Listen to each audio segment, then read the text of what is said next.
नमस्कार दोस्तों 2019 में 5 मई 2019 को जो पेपर हुआ उस पेपर को आपके साथ में इसका ऑर्गेनिक पोर्शन आपके साथ में डिस्कस करें तो बहुत ही आसान ऑर्गेनिक आई थी, बहुत आसान।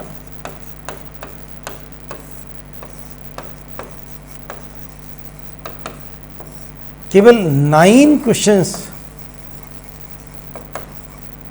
इन टोटल ऑर्गेनिक के थे, केवल 9 क्वेश्चंस, और सब के सब क्वेश्चंस मैं सबको सिंगल स्टार ही दूंगा, कोई भी डबल स्टार क्वेश्चन नहीं था। मैं तो 5 स्टार तक देता हूं, तो सब सिंगल स्टार क्वेश्चन थे। तो बहुत आसान सा एक पोर्शन था ऑर्गेनिक का। Certainly it will boost your confidence.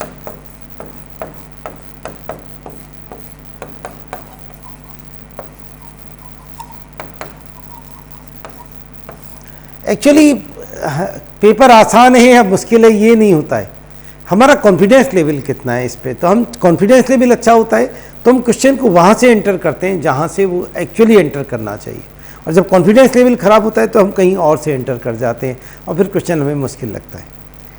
तो स्टार्ट करते हैं दोस्तों। क्वेश्चन नंबर 1 अगर आप देखें, the compound that is most difficult to protonate. किस कंपाउंड को सबसे मुश्किल है प्रोटोनेट करना? प्रोटोनेट करना समझते हैं ना हम लोग। प्रोटोनेट करने का मतलब क्या है? मतलब एचाइन का एडिशन, उस पर अटैक मारना। जैसे जो बेस है उसको प्रोटोनेट करना सबसे आसान। This is the fastest reaction, one of the fastest reaction। मान लो अमोनिया हो हमारे पास में या अमीन हो,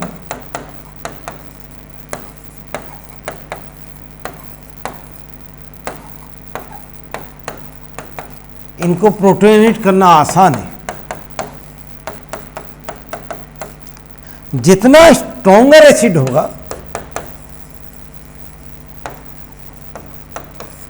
उतना प्रोटोनेशन मुश्किल, सीधी बात।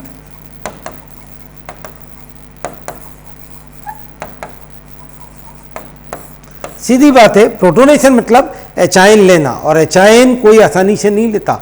स्ट्रॉन्ग एसिड भी एचाइन ले लेते हैं, लेकिन उससे स्ट्रॉन्ग एसिड की प्रेजेंस में। यहाँ तो पानी की बात करते हैं, नॉर्मल प्रोटोनेशन मतलब पानी। तो इनमें से सबसे ज़्यादा एसिडिक कौन है? Which compound is most difficult to protonate. इसका मतलब है, इस बात का मतलब है,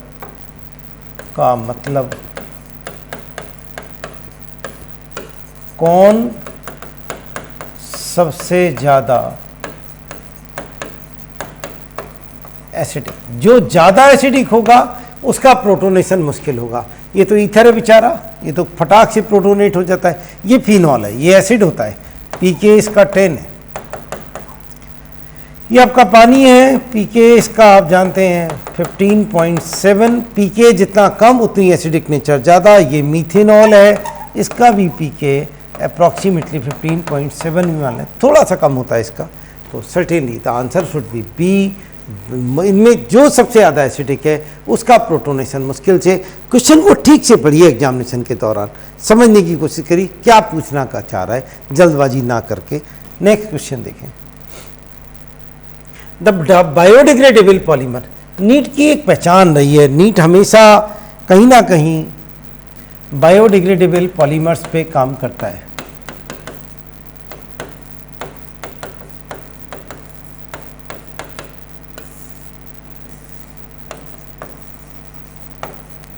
हमेशा नीट की पहचान रही है। तो बायोडिग्रेडेबल पॉलीमर में सबसे ज़्यादा तो आप जानते हैं जो फेमस है, दैट इज PHBB। याद है आपको? बीटा पॉलीहाइड्रोक्सी ब्यूटाइरिक एसिड को बीटा हाइड्रोक्सी बेलेरिक एसिड, ऐसे करके एक आपने पढ़ा हुआ है इसको। इसके अलावा नाइलॉन 2, नाइलॉन 6, 2 और 6 से जो मिलके बनता है, कौन सा 2 पे आता है, कौन, एलानीन, ग्लाइसिन, क्षमा चाहता हूँ, ग्लाइसिन, और 6 पे कैप्रोइक एसिड, इन दोनों को मिला के बनाया जाता है। दैट इज आल्सो एक क्या है, बायोडिग्रेडेबल पॉलीमर। ऐसा ही यहाँ पे पूछना चाह रहा है नाइलॉन 2, नाइलॉन 6 के बारे में। मैं उम्मीद करता हूँ अगर आप नहीं जानते हो तो वीडियो को पॉज कीजिए, एनसीईआरटी को फिर पकड़िए, बायोडिग्रेडेबल पॉलीमर पे मुश्किल से आधा पेज लिखा हुआ है, उसे ठीक से याद कीजिए, 2-3 एग्जाम्पल अपने मन में याद रखिए और कॉन्फिडेंस रखिए मुझे बायोडिग्रेडेबल पॉलीमर आता है। Among the following the reaction that proceed through electrophilic substitution reaction। दोस्तों इलेक्ट्रोफिलिक सब्स्टिट्यूशन रिएक्शन वैसे तो आप जानते हैं SE कह देते हैं, बहुत थोड़ी सी है। बेंजीन पे आप क्लोरीनेशन करा दीजिए, FeCl3। एनसीईआरटी इस रिएक्शन को AlCl3 में कराना पसंद करता है, तो आजकल बहुत क्वेश्चन आता है इस पे। तो 1 क्लोरीन लगा लीजिए, चाहो तो आप 2 भी लगा सकते हैं, आप चाहें तो 6 की 6 लगा दीजिए, लेकिन बेंजीन की रिंग बनी रहेगी क्योंकि H की जगह सब्स्टिट्यूशन हुआ है। ये नहीं है, ये तो सल्फाइड की प्रेजेंस में फ्री रेडिकल एडिशन है। ये तो this is not electrophilic substitution, this is free radical addition. भाई यहाँ तो बेंजीन रिंग गायब हो गई, यहाँ देखिए यहाँ रिंग कहाँ है। ये जो है हेक्साक्लोरोबेंजीन जो है वो इलेक्ट्रोफिलिक सब्स्टिट्यूशन हो जाता है। ऐसे ही आप ब्रोमीन लगा देते हैं FeBr3 या आयरन की प्रेजेंस में, तो ब्रोमोबेंजीन बन जाता है। आयोडीन तो आप जानते हैं डायरेक्टली लग जाती है, to avoid the reverse it is carried out in presence of oxidizing agent iodobenzene. आप जानते हैं नाइट्रेशन कंसंट्रेटेड HN होती है, ये भी एनसीईआरटी उसका बहुत फेवरेट होता है नाइट्रेशन भी। आप नाइट्रेशन को ठीक से पढ़ के जाएं, नीट का फेवरेट होता है। अभी किसी को उसमें आएगा तब उसको बताएंगे। इसमें सल्फोनेशन, मैं जानता हूँ आप इन सब के बारे में अच्छी तरह जानते हैं, नहीं जानते बहुत बेसिक सा सल्फोनेशन। या फिर हम कर देते हैं फ्रीडल क्राफ्ट रिएक्शन, RX से रिएक्शन एनहाइड्रस AlCl, ये भी फेमस है। फ्रीडल क्राफ्ट भी आपको आनी चाहिए, या RCOX से एनहाइड्रस AlCl3। बस इतनी सी इलेक्ट्रोफिलिक सब्स्टिट्यूशन रिएक्शन बेंजीन की होती हैं जो नॉर्मली हम करते हैं। उनमें से ही कोई पूछ रहा है कि कौन सी है बताइए, ऐसा भी कभी होता है। ये आपको दिखाई दे रही है, देखिए क्लोरोबेंजीन फॉर्मेशन। बहुत आसान बातें हैं, बस एक कॉन्फिडेंस चाहिए।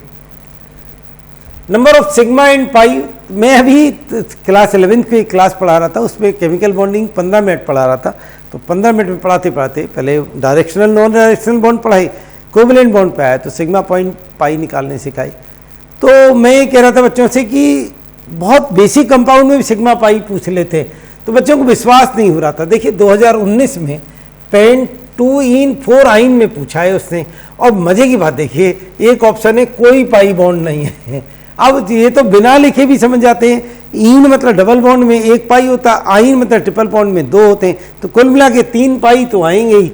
3 पाई अब ये हट गया क्योंकि इसमें तो 5 पाई है, इसमें कोई नहीं है। सिग्मा जरूर ढूंढने पड़ेंगे, कितने सिग्मा है। 11 और 10 थोड़ा वो है, तो हम पेंट 2इन 4 आइन बनाए, 1 2 3 4 5।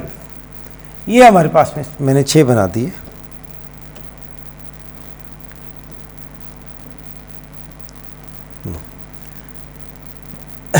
टू इन 4 आइन,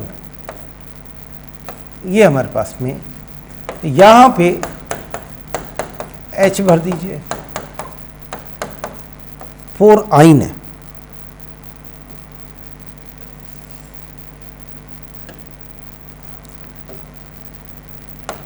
लीजिए सब गिन डालिए कितने वो हैं सिग्मा, 1 2 3 4 5,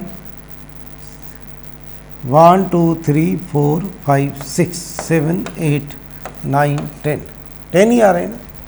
CH3 के 3, फिर CH2 के CH आएगा, फिर देख लें, CH3 3, एक 4, CH5 6, CH7, फिर उसके 8, फिर 9 10। जी सर, 10 सिग्मा और हमारे पास में 3 पाई, ये आपका आंसर। नेक्स्ट क्वेश्चन देखिए, the most suitable reagent for the following conversion. मैं भी कुछ एक क्लास पहले ही आपको बता रहा था कि जब वो रोजनमुंड और लिंडार्स के बारे में बात कर रहा होता है, लिंडार्स के बिना बात बनती नहीं। पैलेडियम बेरियम सल्फेट की प्रेजेंस में जब हाइड्रोजन गैस पास करते हैं, जैसे लिंडार्स, और ये क्या काम करता है, एल्काइन को सिस एल्कीन में कन्वर्ट करता है। अभी तो कुछ दिन पहले ही तो आपसे बात कर रहे थे, सिस एल्कीन।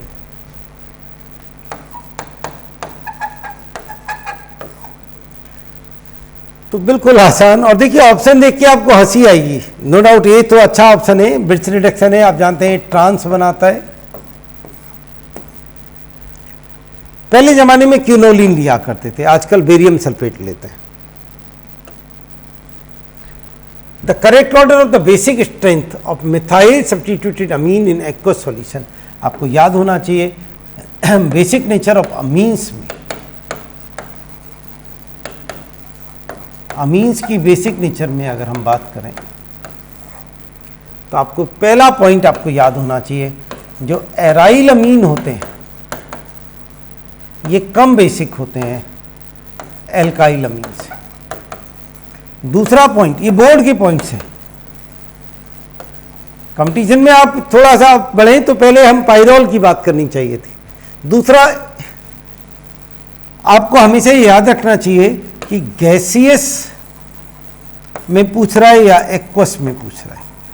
अगर उसने गैसियस नहीं लिखा है तो उसे एक्वस माने, तो यहां पे तो उसने एक्वस बेचारे ने लिख दिया, अगर नहीं लिखता तो भी हम एक्वस मानते, गैसियस कहता तो अलग बात थी। गैसियस के केस में एराइल अमीन से ज़्यादा बेसिक होते हैं अमोनिया, उससे ज़्यादा बेसिक प्राइमरी अमीन, उससे ज़्यादा बेसिक सेकेंडरी अमीन, और सबसे ज़्यादा बेसिक टर्सरी अमीन, जहाँ तक गैसियस के। जब एक्वस की बात आती है तो मिथाइल अमीन के केस में, इन मिथाइल अमीन जो मिथाइल के डेरिवेटिव होते हैं,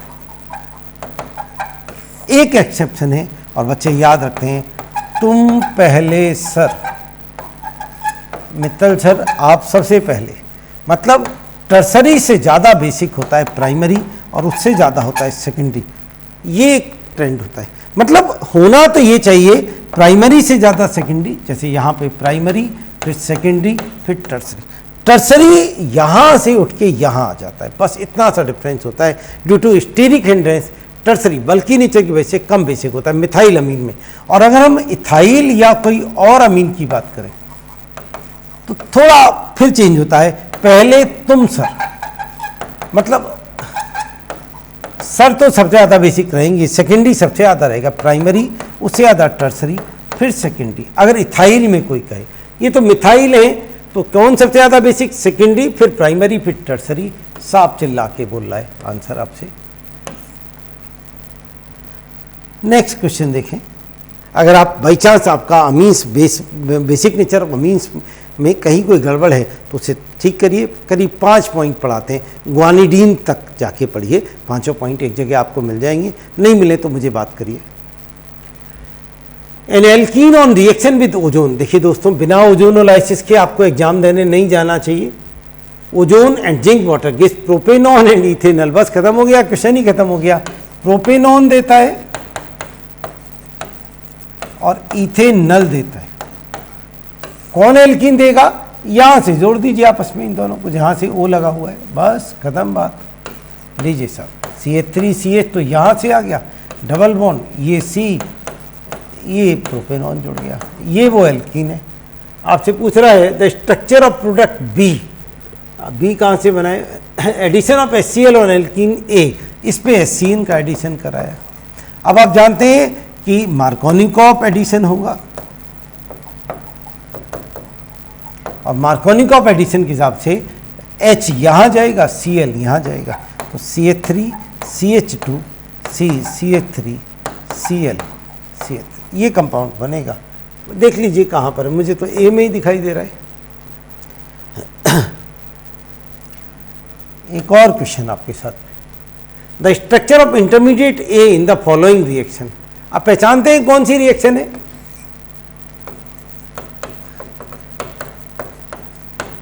बच्चों को याद कराते हैं, फिनॉल जैसी टर्म आए तो फिनॉल की 5 प्रिपरेशन होती है और उन 5 प्रिपरेशन में एक 5वीं होती है from cumin.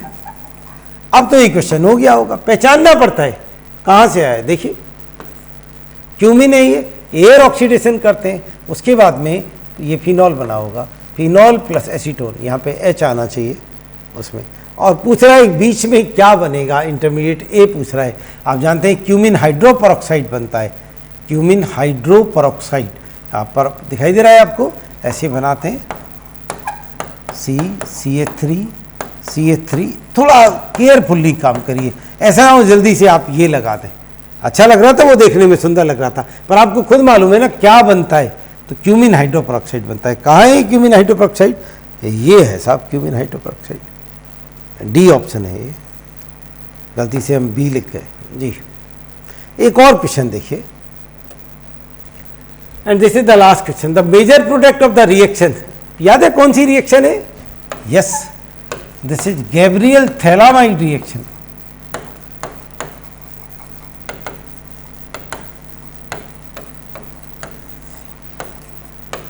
This is phthalic acid.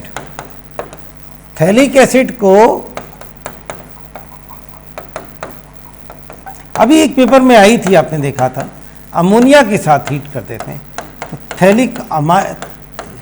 Phthalimide बन जाता है। दिस इज द थैलीमाइड, और यहीं से स्टार्ट होती है गैब्रियल थैलीमाइड रिएक्शन। तो थैलीमाइड बनाने का क्वेश्चन था, बिल्कुल आसान, एंड मैं समझता हूँ this is all about the paper of this 2019। छोटी सी ऑर्गेनिक आई, हम बहुत शोर मचाते हैं ऑर्गेनिक। मैं उम्मीद करता हूँ मुश्किल से 2-3 जगह पे आपको कहीं ना कहीं वीडियो को पॉज करके कुछ पढ़ना पड़ा होगा। जितनी जगह ज़्यादा पढ़ना पड़ा होगा उतनी अच्छी बातें दोस्तों। नए टॉपिक तैयार हो रहे हैं, अपना कॉन्फिडेंस बढ़ाइए, इम्प्रूव योर कॉन्फिडेंस, हम होंगे कामयाब।